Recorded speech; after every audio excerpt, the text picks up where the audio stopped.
You spend 40 years building a nest egg, only to realize on your 70th birthday that the basket is empty and the clock has run out. Most people walk into retirement with a false sense of security, believing that $1 million and a standard withdrawal plan are enough to last a lifetime.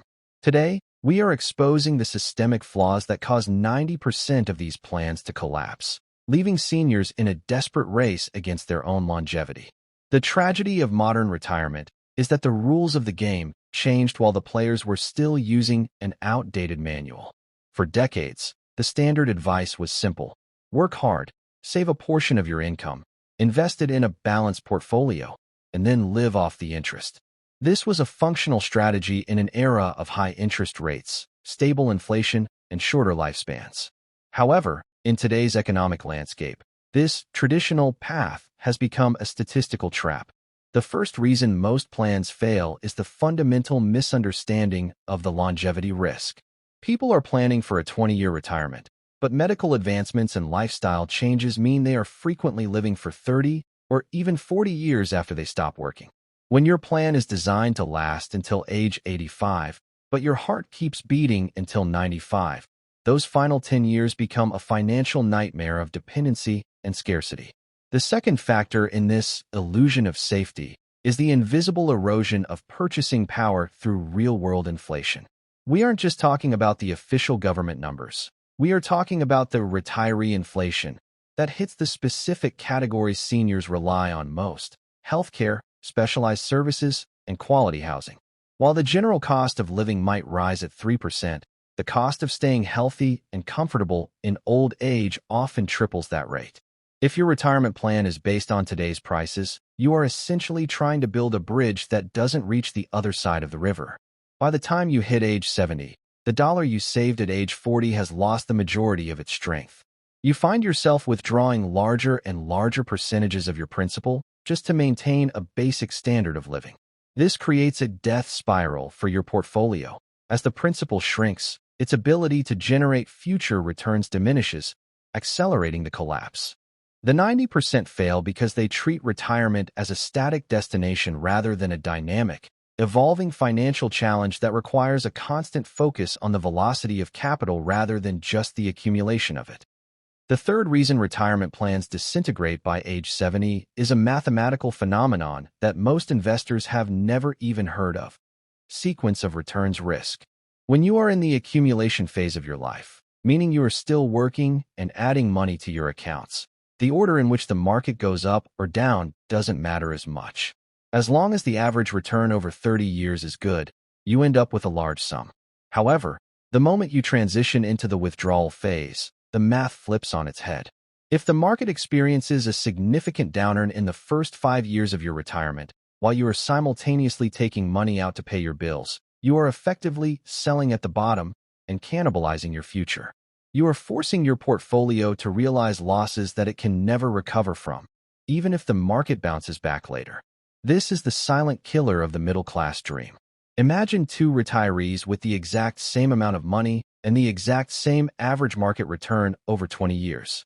If one retiree experiences a bear market in their first few years and the other experiences a bull market, the first retiree could be bankrupt by age 72, while the second retiree's wealth actually grows. Most financial advisors don't talk about this because they are focused on averages, but you don't live an average life. You live a chronological one. The 90% who fail are those who assume that a 7% average return means they can safely take out 4% every year. They don't realize that in a down year, a 4% withdrawal on a portfolio that just dropped 20% is actually a massive hit to their survival probability. The strategy used by the 1% to avoid this trap is not to rely on the hope of a good market sequence. They don't leave their survival up to the whims of the S&P 500. Instead, they build cash flow buffers and utilize assets that produce income regardless of what the stock market ticker says. They understand that a retirement plan based solely on liquidating assets is fundamentally fragile. If your plan requires you to check the news every morning to see if you can afford dinner, you aren't retired. You are just an unpaid employee of the global economy. To survive past 70, you must shift from a net worth mindset to a cash flow mindset. You need to ensure that your essential expenses are covered by predictable, consistent streams of income that do not require the sale of your principal assets. Without this shift, you are simply playing a high-stakes game of musical chairs with your life savings. And for 90% of people, the music stops much sooner than they anticipated. The fourth reason why retirement plans evaporate by age 70 is the tax time bomb that many investors unknowingly set decades in advance. Most of the 99% are encouraged to use traditional retirement accounts where taxes are deferred until the money is withdrawn. While this feels like a win today because it lowers your current taxable income, it is actually a massive gamble on the future. You are essentially making a bet that tax rates will be lower 30 years from now than they are today. Given the staggering levels of national debt and the rising costs of social programs, this is a bet that many people are destined to lose. By the time you reach 70 and are forced to start taking required minimum distributions, you may find that the government is taking a significantly larger slice of your pie than you ever projected in your spreadsheets. This mistake is compounded by the fact that many retirees lose their biggest tax deductions, such as mortgage interest or dependent credits, just as they start withdrawing their savings. This can actually push a retiree into a higher tax bracket than they were in during their peak earning years. When you lose 25% or 30% of your expected income to the IRS, your carefully calculated withdrawal rate is instantly shattered. You are forced to pull out even more money to maintain your net after-tax lifestyle, which brings us back to the death spiral of shrinking principal. The 90% who fail are those who looked only at their gross balance and ignored the net reality.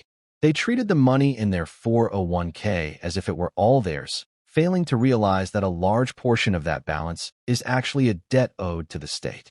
The wealthy avoid this trap by utilizing tax-efficient diversification. They don't just diversify their assets, they diversify their tax buckets.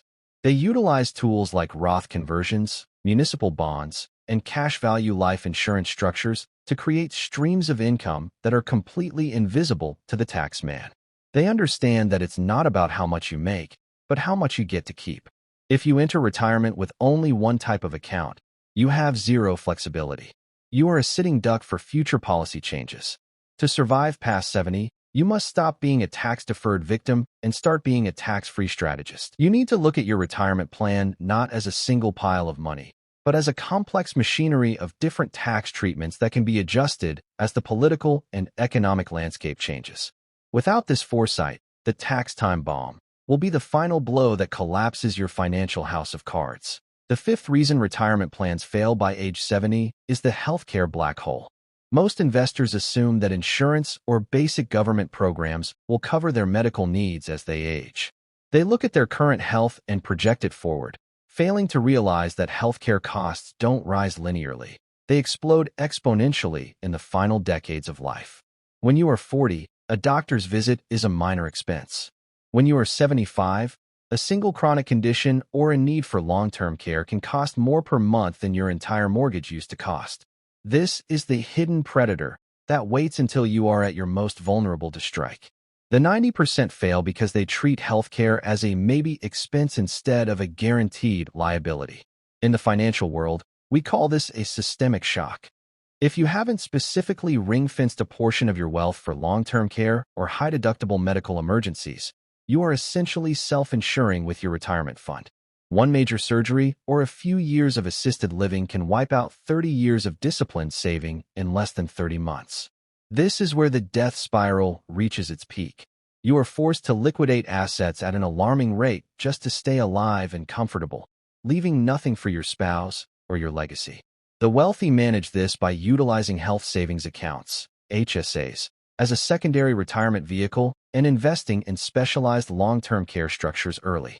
They recognize that health is the ultimate currency, and without a specific strategy to fund it, even a multi-million-dollar portfolio is just one diagnosis away from insolvency. The fifth reason retirement plans often hit a dead end by age 70 is the most deceptive of all, the lifestyle inflation trap. Most people assume that once they stop working, their expenses will naturally decrease.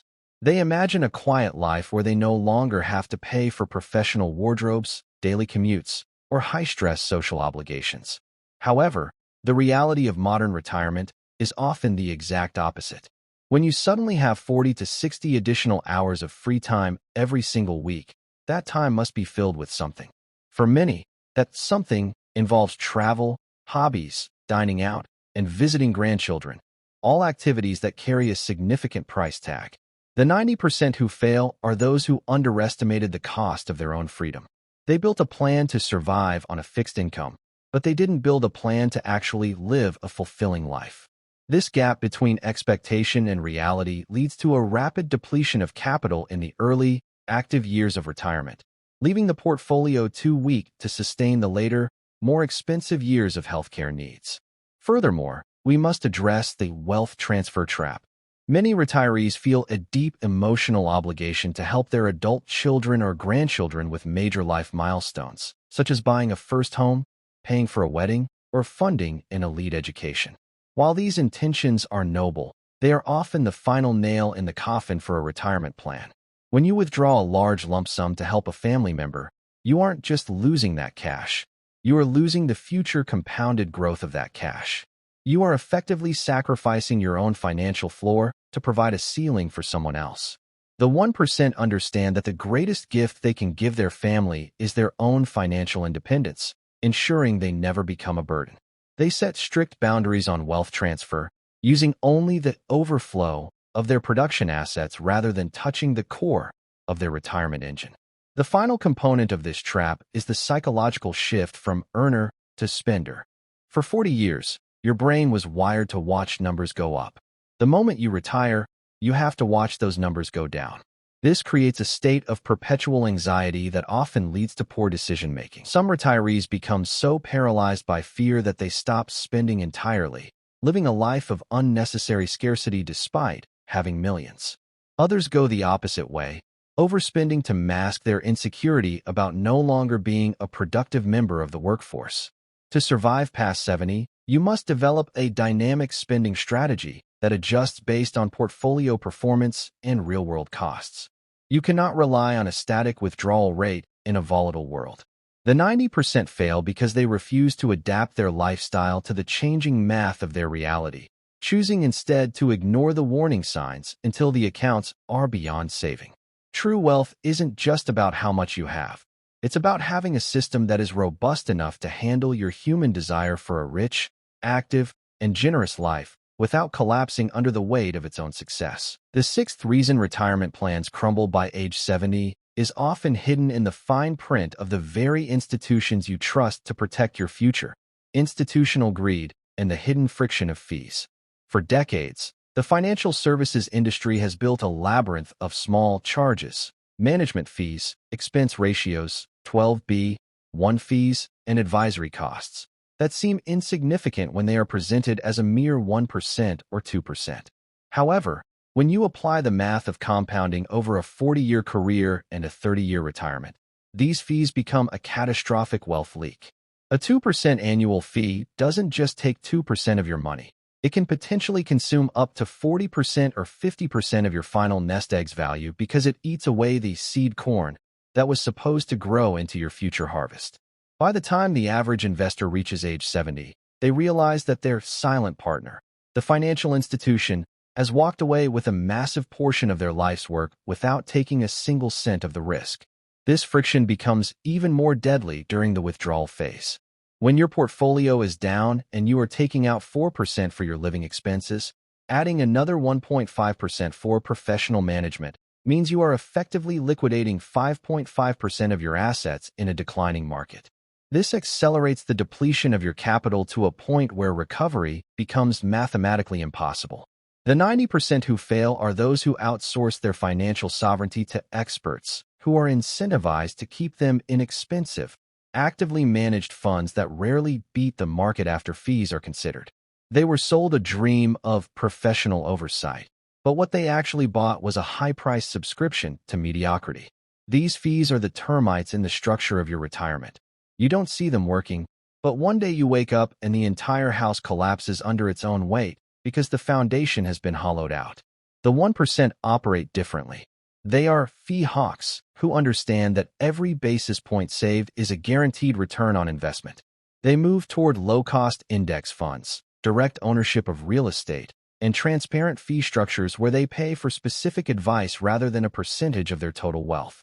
They treat their retirement plan like a high-performance engine, where any unnecessary friction must be eliminated to ensure maximum efficiency. They know that in a world of low interest rates and high volatility, the only thing you can truly control is what you pay to play the game. If you are still paying retail prices for your financial management by age 70, you are essentially subsidizing the retirement of your broker at the expense of your own. To survive the final decades of your life, you must audit your accounts with a lens of radical transparency, cutting out the middlemen who add cost without adding value. Failure to do so means you are not just fighting inflation and taxes, you are fighting an uphill battle against a system designed to profit from your passivity. The final reason why retirement plans fail is the most psychological of all: the lack of a Phase 2 purpose. While we have spent this entire series discussing the mathematical, tax, and institutional threats to your wealth, the ultimate silent killer is the loss of direction that leads to financial recklessness. When you reach age 70, you aren't just managing a portfolio, you are managing the final act of your life. The 90% who fail are often those who viewed retirement as a finish line where they could finally stop thinking and stop growing. Without a clear mission for their time and their capital, they fall into a trap of passive consumption. They start spending to fill a void of boredom, or they lose the mental sharpness required to defend their wealth from scammers, predatory relatives, or poor get-rich-quick schemes that promise to fix their dwindling balances. Financial security is a moving target, and the moment you stop aiming, you become a victim of the environment around you. To be part of the 10% who thrive, you must adopt the sovereign exit blueprint. This means shifting your focus from total net worth to perpetual cash flow. You don't want a pile of cash that you slowly burn through. You want a forest of assets that drop fruit every single season regardless of the market weather. This requires you to be aggressive about your financial education even in your senior years. The wealthy don't retire in the sense of checking out. They refire by moving their capital into high-conviction production assets like private businesses, rental portfolios, or dividend-producing entities that they understand deeply. They ensure their plan is anti-fragile, meaning it actually gets stronger when the world gets volatile. They have protected themselves against the sequence of returns risk, they have neutralized the tax time bomb, and they have eliminated the institutional friction that drains the average person's life savings. The choice you face today is a choice between two very different futures. You can follow the path of the 99%, relying on outdated advice and hoping that the averages work out in your favor, or you can take radical responsibility for your financial destiny right now. Don't wait until you are 65 to realize your plan is flawed. Audit your strategy today. Look for the leaks, identify the hidden fees, and start building the velocity we discussed in our previous sessions. Wealth is not a reward for hard work. It is a reward for correct positioning. Position yourself so that by the time you hit age 70, you aren't looking at your bank account with fear, but with the confidence of someone who mastered the game. The music is playing and the seats are disappearing. Make sure you have built your own chair. Your legacy depends on the moves you make today.